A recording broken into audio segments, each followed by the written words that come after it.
بسم الله الرحمن الرحيم. ألف لام ميم. الله لا إله إلا هو الحي القيوم نزل عليك الكتاب بالحق مصدقا لما بين يديه وأنزل التوراة والإنجيل من قبل هدى للناس وأنزل الفرقان إن الذين كفروا بآيات الله لهم عذاب شديد والله عزيز ذو انتقام.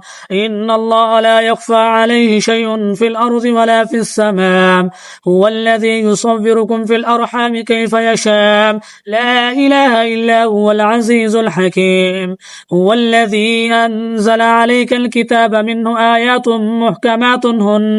محكمات هن أم الكتاب وأخر متشابهات فأما الذين في قلوبهم زيغ فيتبعون ما تشابه منه ابتغاء الفتنة وابتغاء تأويله وما يعلم تأويله إلا الله والراسخون في العلم يقولون آمنا به كل من عند ربنا وما يذكر إلا أولو الألباب.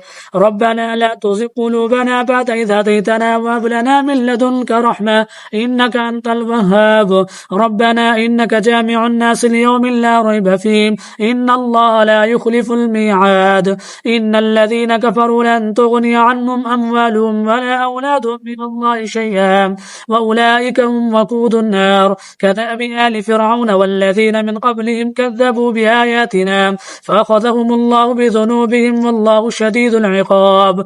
قل للذين كفروا ستغلبون وتحشرون إلى جهنم وبئس المهاد. قد كان لكم آية في فئتين التقتا فئة تقاتل في سبيل الله وأخرى كافرة يرونهم مثليهم رأي العين والله يؤيد بنصره من يشاء إن في ذلك لعبرة لأولي الأبصار. زين للناس حب الشهوات من النساء والبنين والقناطير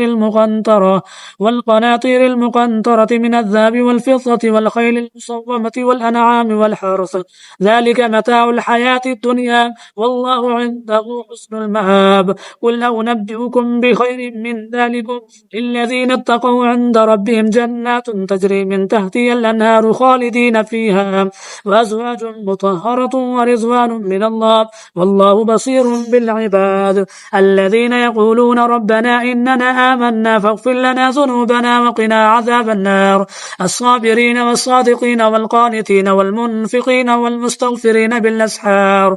شهد الله أنه لا إله إلا هو والملائكة وأولو العلم قائما بالقسط لا إله إلا هو العزيز الحكيم. إن الدين عند الله الإسلام وما اختلف الذين أوتوا الكتاب إلا من بعد ما جاءهم العلم بغيا بينهم ومن يكفر بآيات الله فإن الله سريع الحساب. فإن حاجوك فقل أسلمت وجهي لله ومن اتبعن وكل الذين أوتوا الكتاب والأميين أسلمتم فإن أسلموا فقد اهتدوا وإن تولوا فإنما عليك البلاغ والله بصير بالعباد.